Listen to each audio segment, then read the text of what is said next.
20 sur 20, l'émission qui a au moins le mérite d'exister. Présentée par Elliot Rogliardo. Auditrice, auditeur, à l'heure où les GAFA écoutent certainement ce billet d'humeur non pas sur YouTube ou SoundCloud, mais plutôt en m'espionnant grâce au micro de mon téléphone, je m'interroge. Comment, en une quinzaine d'années, les médias sociaux ont-ils pris une place si importante dans nos vies ? Et quand je dis nos vies, je parle aussi bien des jeunes que des quinquagénaires en pleine crise de la cinquantaine qui nous spamment de smileys et de vidéos qui nous font finalement que très peu rire. Nous sommes aujourd'hui à l'affût de la moindre notification, la moindre sonnerie pour savoir ce qu'il se passe chez nos amis ou à l'autre bout du monde. Mais alors que tout semble tout beau tout rose, les réseaux sociaux ont déjà leur lot d'affaires sordides. Je pense notamment à l'affaire Facebook Cambridge Analytica, un scandale dans lequel les données de 87 millions d'utilisateurs ont été récoltées afin d'influencer leur intention de vote pour des hommes politiques. Ou bien encore la récente affaire WhatsApp-Facebook qui divise les utilisateurs. En effet, l'application de messagerie devrait reporter certaines des données d'utilisateurs justement avec Facebook qui est sa maison mère. Face au tollé provoqué par cette annonce, cette nouvelle mesure a été reportée à plus tard, mais cette question de nos données est primordiale. Surtout lorsque l'on sait que 17% des jeunes qui ont supprimé Facebook en 2020 l'ont fait pour protéger leurs données personnelles. Mais ne parlons plus de Facebook qui est sur le déclin chez les jeunes au profit d'Instagram, TikTok, Snapchat ou encore Twitter. Là aussi, il vous faudra lire l'équivalent d'un dictionnaire Larousse en termes de conditions d'utilisation lors de votre inscription, même si personne ne le fait vraiment. Ces nouveaux réseaux dans lesquels l'image de chacun est au centre de tout et où beaucoup prennent l'exemple sur les célébrités et leurs idoles. Mais derrière cette image de facette, que reste-t-il vraiment ? D'ici 20, 30, 50 ans, se souviendra-t-on qu'on avait 500 followers ou bien seulement des personnes qui ont toujours compté pour nous dans la vraie vie ? La réalité l'emportera toujours sur la superficialité. Alors si personnellement j'avais un conseil à vous donner, levez la tête et profitez du monde qui vous entoure. Vivez l'instant présent pour ne rien regretter à l'avenir. Ça fait un peu vieux con, mais la vie est courte, alors croquons-la à pleines dents. Et si jamais j'avais un ultime conseil à vous prodiguer, et c'est d'ailleurs ce que Zuckerberg disait lorsqu'il a créé Facebook, donc je vais le citer, servez-vous des réseaux sociaux uniquement pour suivre Exist by ISCPA et leur super émission 20 sur 20. Je suis pas sûr qu'il ait dit ça. 20 sur 20, l'émission qui a au moins le mérite d'exister. Présentée par Elliot Rogliardo. Bonjour à toutes et à tous et bienvenue dans 20 sur 20. Au programme aujourd'hui, on parle des réseaux sociaux chez les jeunes. Nous recevrons Théo Launay qui a écrit un livre sur l'impact des réseaux sociaux sur nos vies. Nous parlerons également des réseaux sociaux comme vecteur de rassemblement, mais aussi du déclin de Facebook chez les jeunes. Pour parler de cela aujourd'hui, j'ai le gratin du journalisme avec moi, je pense qu'on peut le dire. Il était à deux doigts de ne pas pouvoir assurer son rôle dans l'émission à cause d'un coca renversé sur son ordinateur, mais il est finalement bien là. Nicolas Delattre est dans 20 sur 20 aujourd'hui. Salut Nico. Salut Elliot. Triste hier soir à cause de la défaite de l'OL, il aura certainement l'occasion de l'être une nouvelle fois ce soir grâce à Arsenal. Lancelot Maisonnier est également autour de cette table. Salut Lancelot. Salut, les temps sont durs un peu pour les j'imagine. sportifs. On t'apporte tout notre soutien. Merci. Et pour terminer, il vient plutôt du sud et pourtant il a passé hier la meilleure journée de sa vie dans le froid de Saint-Chamond. Vincent Imbert nous fait le plaisir d'être avec nous aujourd'hui. Bonjour Vincent. Salut Elliot, tu vas bien ? Bah écoute, ça va super. Hâte de commencer et je sens que ça va être encore une très bonne émission, messieurs. Évidemment. Et Toujours. avant de commencer, je crois que Nicolas, il a préparé justement quelques chiffres sur notre sujet. Qu'est-ce qui bosse Oui, bien ? exactement Elliot, on a quelques chiffres pour commencer. Donc déjà, les réseaux sociaux, il faut savoir que c'est 3,5 milliards d'utilisateurs sur Terre. C'est énorme, donc c'est 45% de la population mondiale, vous vous rendez compte ? C'est quand même fou. Une autre donnée assez intéressante, c'est que 99% des utilisateurs de réseaux sociaux s'y connectent via leur smartphone. Donc ça veut dire que les ordinateurs, au final, sont très peu utilisés pour aller sur les réseaux sociaux. Donc ces chiffres, ce sont des chiffres de Digital Report. Et d'ailleurs, je pense que c'est aussi les utilisateurs TikTok qui vont sur leur téléphone, Vincent. Et TikTok, c'est assez incroyable parce que TikTok, ça fait 4 ans que ça existe, ça arrive en 2016. Et aujourd'hui, c'est 800 millions d'utilisateurs actifs par jour. C'est non seulement déjà 800 millions, vous vous rendez compte, c'est une folie, mais en plus, c'est plus que, par exemple, je pense à Twitter, à Snapchat. Twitter, je vois là, c'est 321 millions d'utilisateurs par jour. Snapchat, c'est 229 millions. LinkedIn, 260 millions. TikTok, 800 millions d'utilisateurs par jour. Et j'en profite d'ailleurs pour adresser un petit message à notre ami qui nous écoute. On est très proches, lui et nous, hein, on échange souvent, c'est Donald Trump. Bien sûr. notre grand collègue Évidemment. Donald Trump. Une pensée à Donald Trump. Juste lui dire qu'il s'est fait ban de Twitter et que c'est triste, mais qu'il a juste à aller danser sur TikTok et il va ramener une folle population avec lui, quoi. Effectivement, je pense que s'il se mettait à TikTok, peut-être qu'il aurait un regain de popularité, qui sait, hein. Franchement, on le souhaite. Moi, j'aimerais vraiment le voir danser. Je pense que c'est dans ça qu'il est le meilleur. Et écoute, je pense qu'il pourrait faire fureur, comme tu le dis. Et cher auditeur, c'est l'heure de l'invité du jour. Aujourd'hui, dans 20 sur 20, on reçoit Théo Launay, qui a écrit un livre sur l'impact des réseaux sociaux sur nos vies. Donc voilà, c'est notre invité aujourd'hui. Ce jeune étudiant, il s'est livré au jeu des questions-réponses au micro de Lancelot Maisonnier. 20 sur 20, l'invité du jour. Bonjour Théo, merci d'être avec nous. Bonjour. Tout simplement, comment à 20 ans vous est venue l'idée d'écrire un livre sur votre rapport aux réseaux sociaux ? En fait, j'ai toujours voulu écrire un livre et c'est pendant le confinement, le premier confinement, que je me suis mis à écrire un livre sur les stades de football. J'ai eu un stage annulé en agence d'événementiel et je me suis dit il va falloir que tu te démarques de la concurrence et que tu trouves une expérience professionnelle.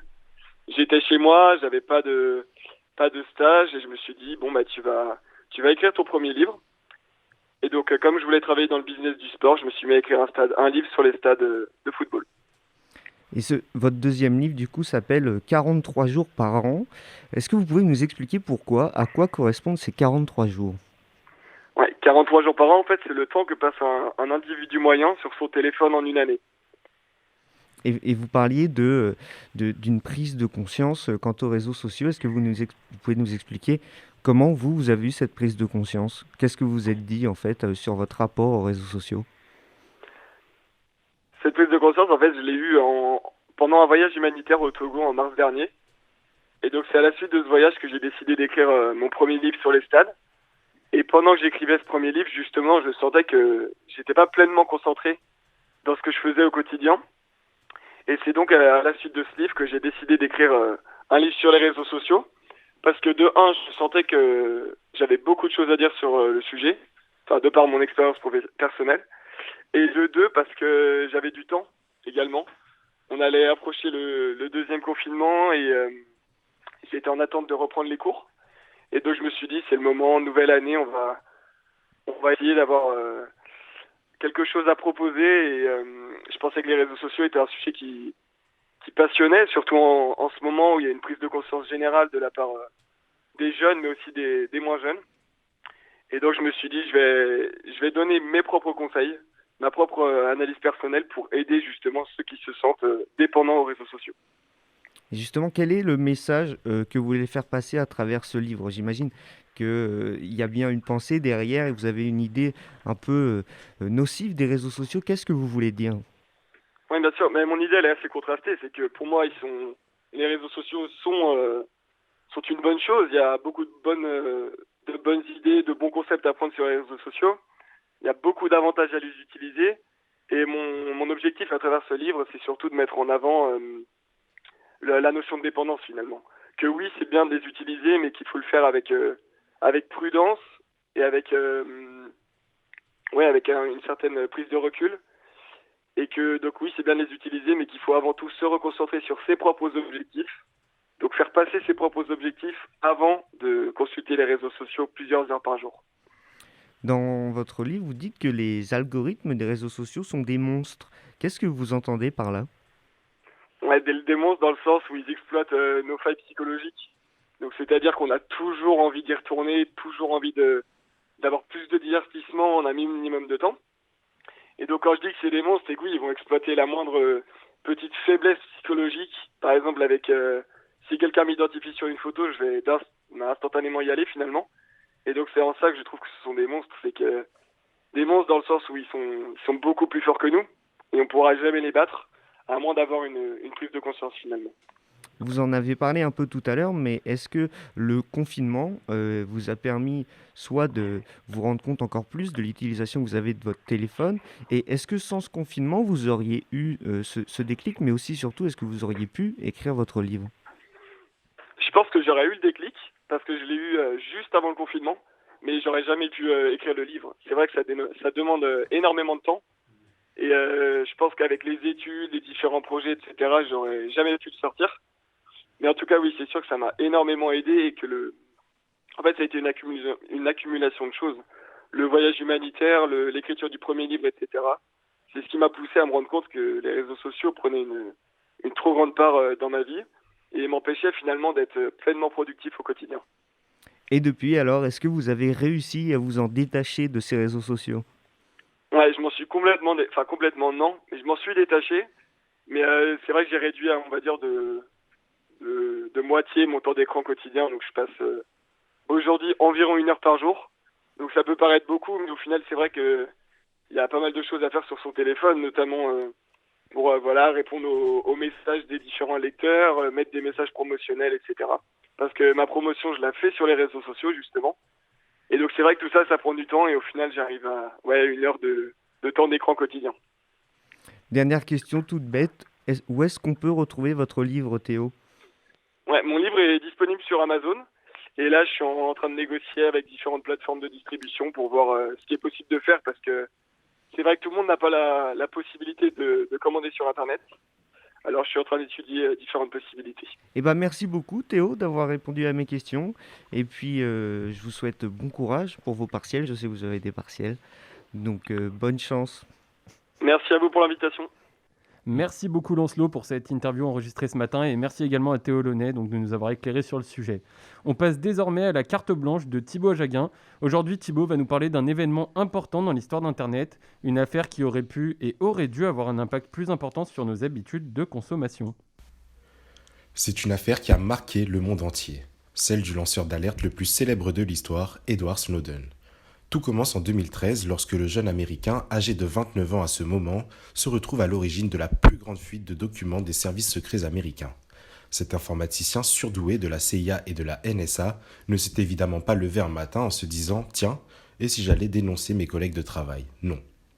Une des premières clés de compréhension se trouve dans les origines d'Edward Snowden. Dans son autobiographie, écrite par lui-même, l'intéressé explique avoir vécu au sein d'une famille patriotique à la fidélité indéfectible pour l'État américain. Une fois à l'intérieur des services de renseignement, Snowden constate que ses valeurs personnelles, donc celles initialement prônées par la Constitution américaine, entrent en conflit avec ce qu'il voit et ce qu'on lui demande de faire. Ce sont donc des successions d'événements et des enquêtes menées qui le poussent à collecter des documents et en alerter la presse. Une fois toutes les informations possibles récoltées, il s'envole pour Hong Kong où il attend 2 journalistes du Guardian pour leur faire part de sa découverte. Dans la nuit du 5 au 6 juin 2013, le quotidien britannique publie sur son site internet, je cite, « un document secret inédit, tout droit venu des archives de la NSA ». Dans la foulée, Le Monde prend conscience des capacités d'espionnage d'Internet, mais aussi de 3 aspects fondamentaux des pratiques de surveillance modernes. Les gouvernements, y compris démocratiques, exercent une surveillance de masse sur leurs propres citoyens. De grandes entreprises de technologie et télécommunications partagent volontairement leurs données avec des gouvernements. Et le plus inquiétant, les citoyens ordinaires tels que nous participent également de manière indirecte à ces collectes de données. Suite à ces événements, un véritable débat politique a été soulevé dans de nombreux pays, y compris la France, tandis que la violation de liberté garantie par le droit au respect de la vie privée a suscité l'indignation des sociétés civiles. Tout ça s'est passé il y a 8 ans. Aujourd'hui, presque aucune mesure concrète pour limiter la surveillance de masse n'ont été mise en place. Des gouvernements européens ont d'ailleurs légalisé des programmes d'espionnage et étendu le pouvoir de leurs agences de renseignement, tandis que notre profond désir de nous exhiber continue d'alimenter ce cercle vicieux. Nous renonçons volontairement à la liberté. Il a beau être le lanceur d'alerte de l'histoire, Edward Snowden n'aura réussi qu'à éveiller les consciences, mais en aucun cas changer les habitudes des internautes. Merci beaucoup Thibaut et on passe désormais à votre moment, à vous les auditeurs. La parole est à vous et aujourd'hui c'est Arnaud, étudiant de 23 ans en droit qui nous appelle. Salut Arnaud. Salut tout le monde, bonjour à tous. Salut Arnaud. Bonjour Arnaud. Salut Arnaud. Donc Arnaud, j'ai une première question pour toi. Donc je voulais savoir un petit peu quelle utilisation tu fais des réseaux sociaux toi personnellement. Ouais, je souhaitais réagir. En fait, les réseaux sociaux, ça dépend aussi de l'âge, je trouve. Maintenant, à 23 ans, honnêtement, c'est vraiment, je l'utilise essentiellement pour parler, on va dire, avec les potes et pour l'actualité aussi. En fait, c'est vraiment ça maintenant. Alors justement, l'actualité, moi j'avais une question par rapport à ça. Ouais. Est-ce que tu penses que les réseaux sociaux, ça peut au final remplacer les médias? Est-ce que les réseaux sociaux peuvent transmettre l'actualité? je sais pas trop, mais je pense pas, parce que les médias, ça reste quand même assez essentiel pour les informations, on va dire, assez précises. Après, souvent, quand je te dis que ça me sert pour l'actualité, en fait, on va dire, je vais avoir le gros titre sur le réseau social, et ça va me permettre après de peut-être aller m'enseigner de mon côté, tu vois, plus vers les médias qui donneront plus de précision. Moi, j'ai une question aussi pour toi. On a reçu plus tôt dans l'émission un jeune, Théo Launay, qui a écrit un livre sur les dangers un peu des réseaux sociaux. Je voulais avoir ton avis là-dessus. Est-ce que toi aussi, tu trouves qu'il y a un côté nocif ou alors vraiment, toi, tu fais que profiter des réseaux et c'est quelque chose qui te dérange pas du tout, quoi? Bah, je pense on est tous conscients un petit peu qu'on se fait un peu espionner avec les réseaux sociaux, et c'est un petit peu nocif aussi pour tout le monde, mais bon, je pense qu'on apprend à vivre avec, et au bout d'un certain âge, en fait, on prend un petit peu conscience des dangers que ça peut représenter, et du coup, on est peut-être un peu plus prudent aussi sur les réseaux. Sur les réseaux, je pense que le danger, il est plus pour les plus jeunes. Et justement, tout à l'heure, tu disais qu'à 23 ans, les réseaux sociaux, tu les utilisais maintenant pour parler avec tes potes et un petit peu regarder les infos. Est-ce que tu as l'impression qu'avec le temps, finalement, on y va de moins en moins sur les réseaux? Alors, pour ma part, honnêtement, non. J'utilise vraiment quasiment que ça.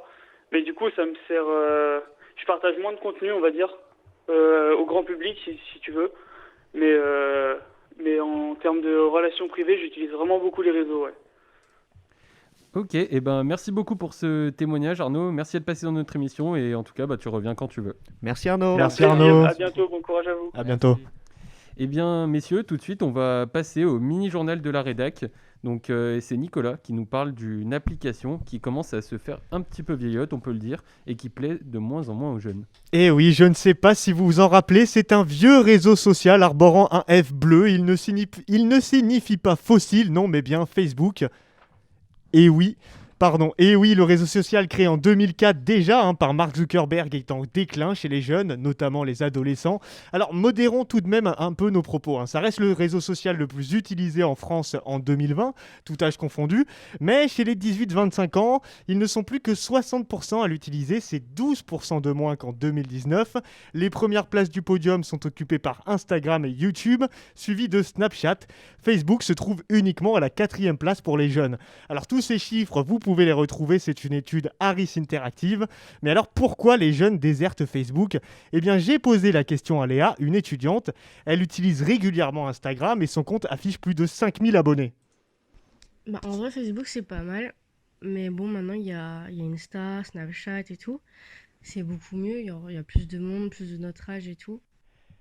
Et oui, en réalité, les jeunes ne désertent pas vraiment Facebook, c'est surtout qu'il y a une diversification de l'offre. Avec l'apparition de TikTok, Instagram, Snapchat et j'en passe, certains ne voient pas l'utilité d'avoir Facebook, tout simplement.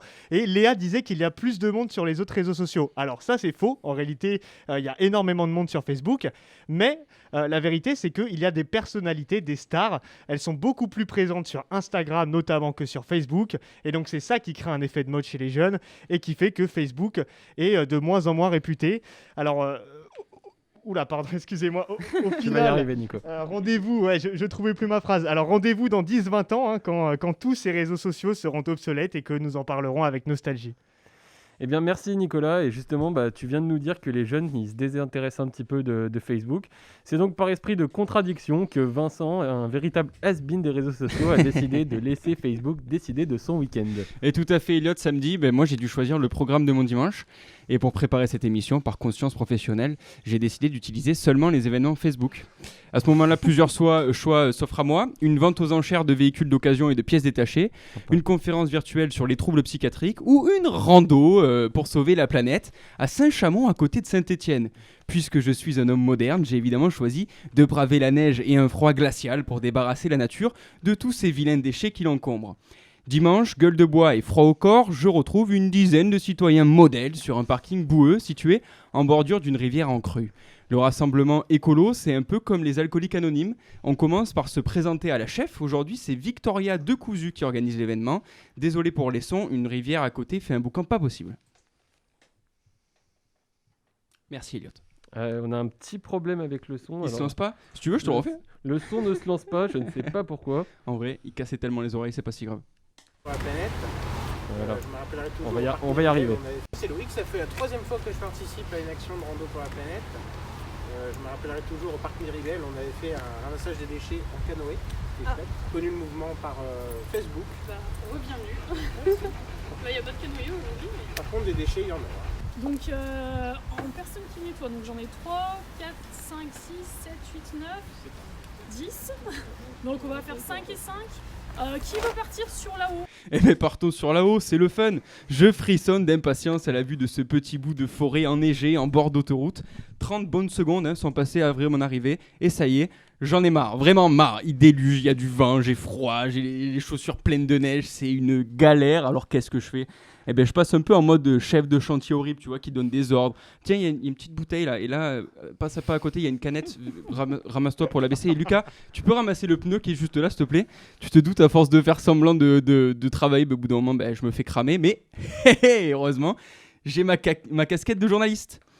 Dis-moi, Victoria, on a quand même de la chance, non? Sans les réseaux sociaux, jamais on aurait pu s'organiser ce petit dimanche sympa en pleine nature. Si j'avais pas accès à Facebook, j'aurais beaucoup moins de personnes. Donc je passe par le site OVS et On va sortir. Je passe également par Facebook, mais vraiment les réseaux sociaux, si ça y était pas, ça serait vraiment compliqué. J'aurais pas eu autant de personnes que j'ai eu depuis que je fais les actions. Donc voilà, ça peut avoir des effets négatifs, mais si on s'en sert bien, et pour le coup, c'est vraiment utile. Je veux, ouais, super utile même. Grâce aux réseaux sociaux, ça y est, la jeunesse s'organise. Et comme on peut plus prévoir des apéros géants ou des Naruto Run dans le Vieux-Lyon, feu pour nettoyer les forêts, vous allez voir, je vous assure, vous allez vous éclater. Merci beaucoup Vincent et merci Nicolas du coup pour ces deux informations. Place désormais à la rigolade pour bien finir cette émission. C'est l'heure du jeu. Et maintenant, l'heure du jeu super fun, le jeu. Et oui messieurs, comme toujours, on va s'amuser. Alors s'amuser, c'est peut-être un bien grand mot. Alors je vous avoue, et ils en sont témoins, que trouver un jeu, un petit quiz sur les réseaux sociaux, c'est pas facile. Cette galère aussi. J'ai fini par trouver quelque chose un peu sympa qui change un peu. On va s'intéresser, pour la plupart, aux premières fois des réseaux. Ok. Et on va savoir, vous allez essayer de savoir quels étaient les premiers posts des réseaux sociaux les plus connus et ceux dont on a les premiers posts. Parce que par exemple Facebook, c'est impossible de savoir. Comme avant, c'était un truc qui était intranet, Harvard, etc. C'est impossible de savoir. Donc, on va commencer par YouTube. Alors même si celle-là, c'est sûrement le plus connu, Est-ce que vous savez quelle est la première vidéo YouTube qui a été postée? Non. Alors moi, j'en ai aucune idée. C'est une vidéo dans un zoo, non, je crois, non? C'est pas un truc comme ça? C'est exactement ça. C'est un jeune adolescent à l'époque qui a publié une vidéo qui s'appelle Me at the Zoo. Et c'est une vidéo qui dure 20 secondes où il est devant l'enclos des éléphants en 2005. Et vous savez combien de fois elle a été vue depuis cette vidéo? Absolument pas.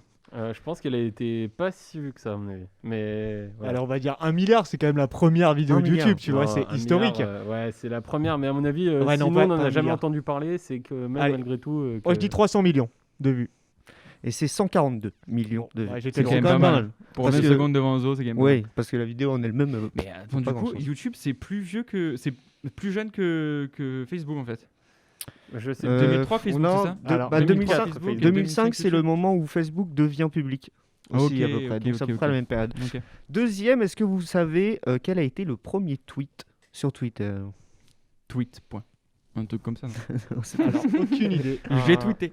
Non, mais alors là, Cui-cui. franchement, je vais être très mauvais aujourd'hui. J'ai aucune référence sur tout ce que, Je sais pas non toutes ces plus. choses. Mais Du coup, le premier tweet a été tweeté par Jacques Dorsey, qui était un des cofondateurs de Twitter le 21 mars 2006. Non, pas Dorsel. J'ai vu ton regard. Et il a écrit tout con, just setting up my Twitter, donc je viens de configurer mon Twitter. Formidable. Et le tweet le plus liké est très récent.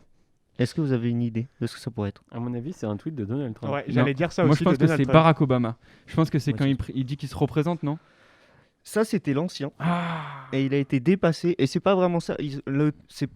Obama avait un record à 7 millions sur sa campagne. Et un des tweets où il prône la solidarité, un tweet contre le racisme, etc. Celui-là, c'était l'ancien record. Mais depuis, il a été battu par l'annonce du décès de Chadwick Boseman, l'acteur d'Hollywood. Et il jouait le rôle de Black Panther. Ouais, et son tweet Ah, a été marrant. liké 7,5 millions de fois. Ah oui. Ok. D'accord. Et ben, ça fait une belle quantité. Tiens, de on likes, s'amuse ça. pas, mais on apprend plein de trucs. Ouais, c'est ça. Mais Pourtant, pourtant, je suis didactique aujourd'hui. C'est le plus important. Toujours ressortir cultivé des quiz de Lancelot. Et toujours sur le même thème, le premier post, vous avez une idée ou pas du premier post sur Instagram? Sur Instagram, ça doit être la page Instagram, non? La photo de l'icône Instagram? Non. Ouais, je dirais quelque chose de professionnel aussi par rapport à Instagram, une promo pour l'application. Non, mais c'est un peu comme Twitter, c'est le fondateur d'Instagram qui a posté la première photo qui s'appelle Kevin Systrom. Et alors, il y a une petite histoire, parce que j'ai pas trop compris. Écoute, Parce que quand vous cherchez partout la première photo d'Instagram, on vous sort celle-là, c'est lui qui l'a postée le 16 juillet 2010, et c'est une photo de son chien.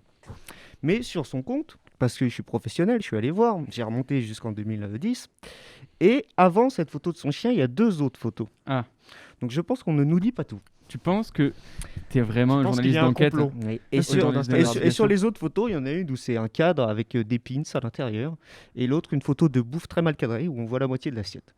Donc ça a été le premier à faire des photos de bouffe ouais. là, sur Instagram. Très mal cadré, Le par contre. premier Instagram. Depuis le temps, ils ont juste appris à cadrer. Tu vois. Comme quoi, en 2010, les influenceurs, ils faisaient déjà leur premier pas. hein. Mais vraiment. Il avait peut-être tout prévu en fait, de Et c'est- laisser cette plateforme pour ça Parce que ensuite. hein. même le créateur d'Instagram, il a des vieux dossiers au Ouais. fond de son Instagram, des trucs qu'il a oublié d'effacer, tu vois. Ah bah, Surtout que lui, il a tout gardé depuis 2010. Allez, je vous en fais une petite dernière. Cette fois, on change un peu de thème. Sur Snapchat, à votre avis, combien de temps il nous faudrait pour visionner tous les snaps envoyés en une journée par tous les utilisateurs de Snapchat? En une journée, combien il nous faut de temps pour visionner tous les snaps?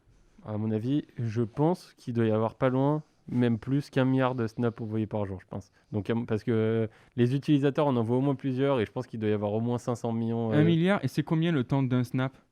Ça dépend, mais je pense que c'est 10 plus. secondes Ouais, un truc comme ça. 1 ouais. milliard fois 10 secondes? Ouais, bah, ça doit faire quelque chose comme des Ça fait 10 centaines et milliards des- de secondes? On va dire, moi je veux dire 80 ans, allez, une vie humaine. Ouais, un truc comme ça, ouais, même plus à mon avis. hein. Et ben pour visionner les snaps d'une seule journée, il faudrait 240 ans. Ah Tu vois, oui, mais quand même. Je Ouais. le sentais bien. ouais. 240 ans. 10 ans pour ceux envoyés en 1 heure seulement.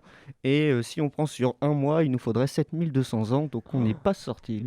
Et ben effectivement, ouais, ça fait une sacrée quantité de données en tout cas. Putain, il Et était voilà. bien ce jeu. Et on s'est bien amusé. hein. Il On était s- bien on ce s'est jeu. pas forcément amusé, mais on en a pas Ouais. mal appris. Et Et ça, ouais, c'est une promesse qu'on vous fait avec 20 sur 20, Puis, c'est aussi de vous apprendre des choses. Et je pense que là, on est clairement dans la ligne Ito. Merci. hein. Tu as compensé nos problèmes techniques avec ton talent, quoi. On s'est Ah. rendu compte de rien. C'est sympa. Exactement. Par contre, moi, j'ai plus d'oreilles. mais, Et après, Est-ce ça- est-ce qu'on peut se dire qu'on commence à compter les scores des jeux à partir de demain? Parce Et- qu'aujourd'hui, c'était pas vraiment le Non, jeu. quoi, il y avait c'était pas plus, de- Ouais, c'était plus pour en apprendre quoi. Mais écoute, si tu veux, si tu y tiens, à partir de demain, on se le dit, on comptera les scores. Ok, c'est bon. Donc voilà, allez, à partir de demain, on tiendra les C'est comptes et puis à la fin, Le dernier aura un gage. le dernier payera un restaurant aux autres quand les restaurants auront Faudrait ouvert. qu'il soit ouvert. Ouais. Oui, toi, tu vois sur le long terme. Moi, Ambitieux. je vois sur le long terme. Je suis pas sûr de continuer à voir pendant longtemps. Tu es moi, hein. optimiste. Ouais, je suis optimiste dans la Je crois France. et plus en l'Écosse libre qu'à ça, à mon avis. Décidément, ça revient souvent l'Écosse. hein. Ouais, j'y tiens, j'y tiens. Enfin bref, bah écoutez messieurs, c'est déjà la fin de cette émission, toujours plus longue que ce qu'on avait prévu. En tout cas, je voulais vous remercier pour ce magnifique travail Merci à toi. abattu. Merci à toi. Elia. Aussi, on voulait avoir une petite pensée pour Thibaut qui n'a pas pu être avec nous aujourd'hui pour des raisons personnelles, mais voilà, on a quand même eu la possibilité de vous diffuser sa belle carte blanche. En tout cas, sachez que vous auditeurs, vous pouvez nous retrouver sur nos réseaux sociaux, l'émission notamment qui est diffusée tous les soirs sur YouTube et SoundCloud. N'hésitez pas non plus à nous envoyer des messages sur ExistBayCPA si vous voulez participer à nos émissions. Voilà, on vous donne le thème chaque matin, donc si vous voulez réagir, n'hésitez pas à nous envoyer des messages. Et puis voilà, ExistBayCPA, c'est présent de partout, on le dit tous les soirs. Facebook, Twitter, Instagram, Snapchat, TikTok. Voilà, Partout. on est partout. dans Comme, les campagnes. Comme on dit, ce fameux slogan, on a quadrillé le terrain. Donc voilà, quadrillé le sachez que vous pouvez nous suivre à n'importe quel endroit. Et puis nous, on vous dit à très vite. On vous dit tout simplement à demain. À demain. Bonne soirée. 20 sur 20, l'émission qui a au moins le mérite d'exister. Présentée par Elliot Rogliardo.